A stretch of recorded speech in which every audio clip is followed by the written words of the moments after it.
ဖြစ်တယ်လို့ပြောတယ်အဲ့တော့ပတ်စံလို့ဒီလိုဟာရလို့ဆိုတော့ဟိုကြောင့်တဲ့โอเคနောက်တစ်ခုကတော့စီမပွင့်လိုက်ပါဘူးတော့တူတူတူမလားလူပုံစံအဝိုင်းစတစ်ကလေးပေါ့ Oh my god makeup okay ဒီမှာဟာလေးပါပဲဟာလေးပါမယ်လို့ပေါ့ Okay ကြည့်လို့နော် Okay ဒါကတော့ဒီလိုနေလာဟိုနေရာမကြိုက်တဲ့ဟာတွေကိုပြန်ပြောင်းလို့ရတယ်အခုလိုလေးပေါ့နော် Okay တော့သူများဒီလိုတော့လဲတက်တယ်နော် Okay ဘယ်လိုတက်ခု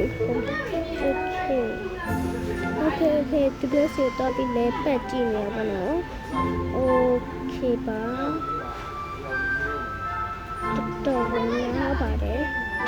ဒီကရတော်တော်ဆော့လို့ကောင်းတယ်ပေါ့နော်။ဒိုင်းပေါက်လေးကိုဖောက်ရတာဖြစ်တဲ့အတွက်ကြောင့်နော်။ဒီဒိုင်းပေါက်ထဲမှာစတစ်ကာလေးပါပေါ့နော်။အဲ့စတစ်ကာလေးတွေကပြောချင်တယ်နော်။အဲ့စတစ်ကာလေးတွေကစာအုပ်ပေါ်ပြန်ကတ်တာပေါ့နော်။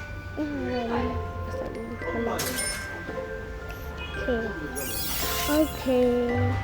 make up နော် make up Okay Oh my god တော်လာတယ် Okay နောက်တစ်ခုကဒီခေါက်တော့အတက်ကလေးပဲ Okay ပတ်စံလို့ပြောနေတယ်ဟုတ်ပါမယ်ဘာလို့မလေးလဲ sorry ပါတမမရှင်မဘယ်နဲ့နေရလဲပါ Okay တော့တဲ့ကောင်လေးမှာအရှောင်းလေးနဲ့နော် Okay လက်ကောင်းမယ်ဟုတ်ပါမယ်ကောက်ကမ်းပေါ်လေးပေါ့နော် Oh my goodness Okay တော့ကိုမိုက်ပါတယ်ဒီကလေးကိုစော့ဖို့လေတောင်းဆိုလို့ဒီကလေးကတော့မိုက်ပါတယ်နော်ဒါကတော့စာမျက်နှာအစ်စ်ဝယ်ရတာပေါ့နော်ဟုတ်တက်မျက်နှာဝယ်လိုက်ပါဒီဆိုမျက်နှာတစ်ရှင်းတော့ဒီ3မျက်နှာရှိတော့ပါရှင်နော်Okay ထောက်ဝယ်ပါမယ်ရှော့သွားပါမယ်အဲ့တော့ game ပါတယ်အမေကဆော့လို့မရဘူးဟိုအဲ့တော့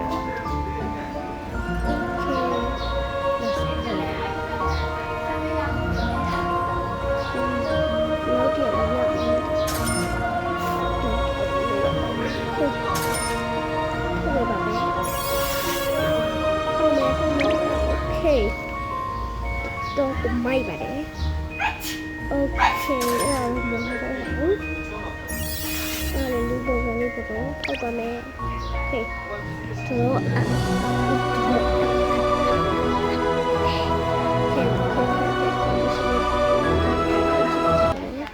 ဒီမှာတက်ပါနောက်ဗီဒီယိုမှာပြန်ဆောင်ကြ